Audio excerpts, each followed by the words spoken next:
Warahmatullahi wabarakatuh. Salam sejahtera bagi kita semua, teman-teman media cetak, media elektronik. Saya pagi hari ini didampingi oleh Menko Polhukam, Pak Profesor Mahfud MD, dan Wamen Kumham, Pak Edi Hirij. Dan pada pagi hari ini tadi kami sudah berkonsultasi, dipanggil Bapak Presiden dan diminta untuk mengumumkan terkait penetapan pemerintah untuk Perpu tentang Cipta Kerja. Dan tadi Bapak Presiden telah berkonsultasi dengan, sudah berbicara dengan Ketua DPR, dan pada prinsipnya Ketua DPR sudah terinformasi mengenai Perpu tentang Cipta Kerja. Dan ini berpedoman pada peraturan perundangan dan putusan Mahkamah Konstitusi nomor 38 PUU 7/2009, dan hari ini telah diterbitkan Perpu nomor 2 tahun 2022 dan tertanggal 30 Desember 2022. Pertimbangannya adalah pertama, kebutuhan mendesak.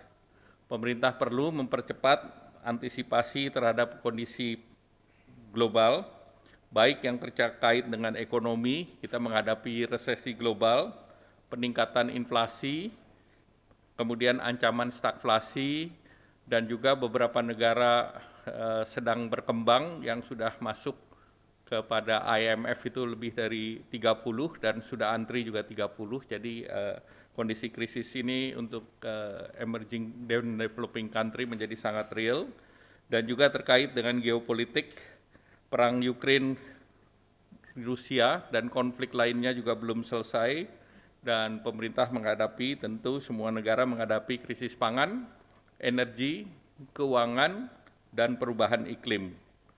Nah, terkait dengan putusan MK terkait dengan Undang-Undang Cipta Kerja ini sangat mempengaruhi perilaku dunia usaha, baik di dalam maupun di luar negeri, di mana mereka hampir seluruhnya masih menunggu keberlanjutan dari Undang-Undang Cipta Kerja.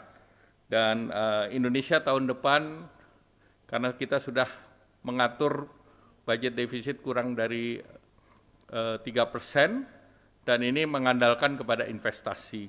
Jadi tahun depan investasi kita ditargetkan 1.200 triliun.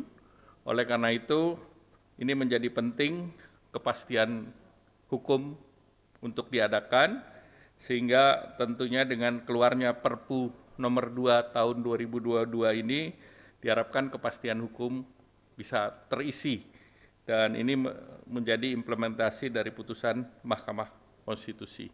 Oleh karena itu selanjutnya kami minta Pak Menko Polhukam untuk menambahkan penjelasan. Silakan Pak Menko. Baik, saudara sekalian, aspek hukum dan peraturan perundang-undangan terkait keluarnya Perpu nomor 2 tahun 2022 tertanggal 30 Desember ini adalah karena alasan mendesak atau kebutuhan mendesak. Sesuai dengan putusan MK nomor 138 PUU 7/2009 yang waktu itu saya sebagai ketua MK menandatangani, alasan dikeluarkannya Perpu itu ya pertama karena ada kebutuhan yang mendesak, ya, kegentingan memaksa untuk bisa menyelesaikan masalah hukum secara cepat dengan undang-undang.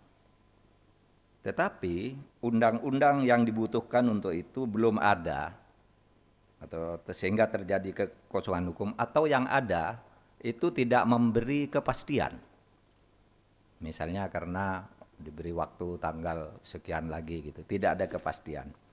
Lalu yang ketiga, kekosongan hukum tersebut tidak bisa dibahas melalui prosedur normal karena lama, harus melalui tahap 1 sekian lama lagi, lalu tahap 2 dan seterusnya. Oleh sebab itu pemerintah memandang ada cukup alasan untuk menyatakan bahwa diundangkannya Perpu nomor 2 tahun 2022 ini didasarkan pada alasan mendesak seperti tadi disampaikan oleh Bapak Menko Perekonomian, yaitu misalnya dampak perang Ukraina ya yang secara global maupun nasional mempengaruhi negara-negara lain termasuk Indonesia mengalami ancaman inflasi, ancaman stagflasi, krisis multisektor, suku bunga, kondisi geopolitik, serta krisis pangan.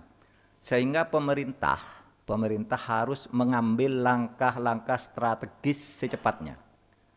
Nah, untuk mengambil langkah strategis ini, kalau masih menunggu sampai berakhirnya tenggat yang ditentukan oleh putusan MK nomor 91 tahun 2020, maka pemerintah akan ketinggalan untuk mengantisipasi dan menyelamatkan situasi.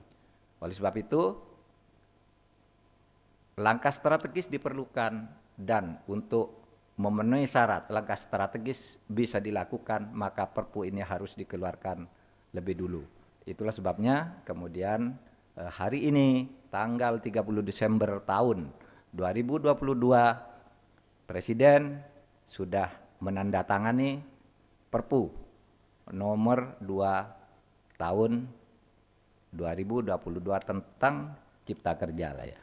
Terima kasih. Assalamualaikum warahmatullahi wabarakatuh. Udah ya? Cukup ya.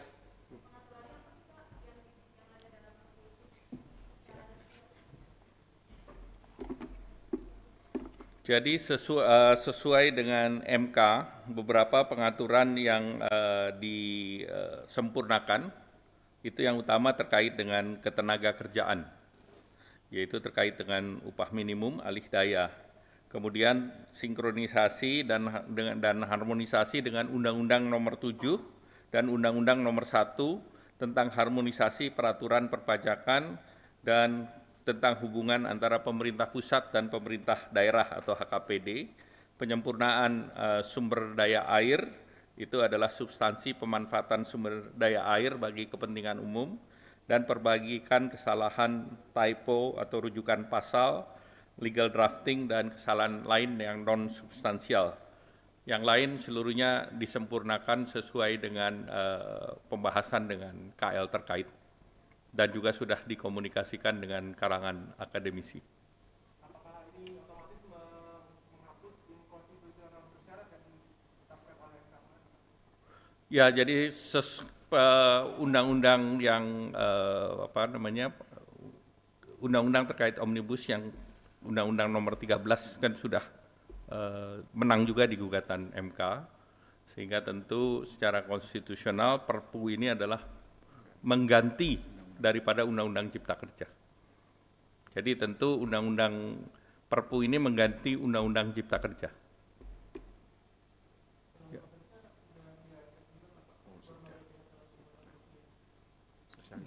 Sosialisasi sudah dilakukan dan pemerintah sudah punya tim sosialisasi, dan seluruhnya sudah dilakukan konsultasi dengan stakeholder terkait.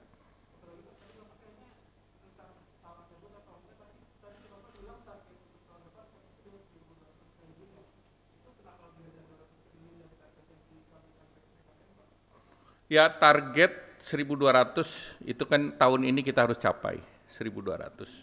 Nah, terus tahun depan itu kita harus naikin lagi tambahan 200 triliun, jadi 1.400 triliun. Tadi saya bicara 1.200 triliun adalah target sampai dengan tahun 2022. Nah, tahun depan kita butuh 1.400 triliun. Nah, 1.400 triliun ini bukan angka yang biasa, karena sebelumnya target APBN untuk investasi itu hanya sekitar 900. Sehingga dengan demikian ini dua tantangan yang harus dicapai tidak mudah, dan seluruhnya karena pengusaha wait and see terhadap kepastian hukum dan keberlanjutan Undang-Undang Cipta Kerja. Pak Menko tadi ya, saat sekarang alih daya itu sektornya ditentukan oleh pemerintah melalui PP. Jadi kalau sebelumnya kan dibuka secara keseluruhan sektor. Nah, kemarin pemerintahan daripada Serikat Buruh untuk dibatasi, dan itu semua sudah kita ikuti. Oh, bukan upah sektoral, ini kita bicara alih daya. Ya. Alih daya sebelumnya dibuka total untuk seluruh sektor. Kemarin diminta oleh serikat buruh di sektor tertentu saja. Nah, sektor itu nanti kita masukkan di PP. Ya. Baik. Segera.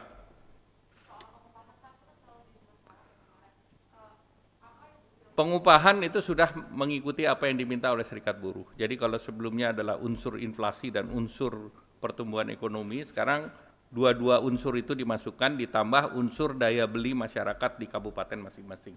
Jadi ada indeksnya dan itu nanti diatur dalam PP dan Permenaker. Baik, cukup. Terima kasih. Wassalamualaikum warahmatullahi wabarakatuh.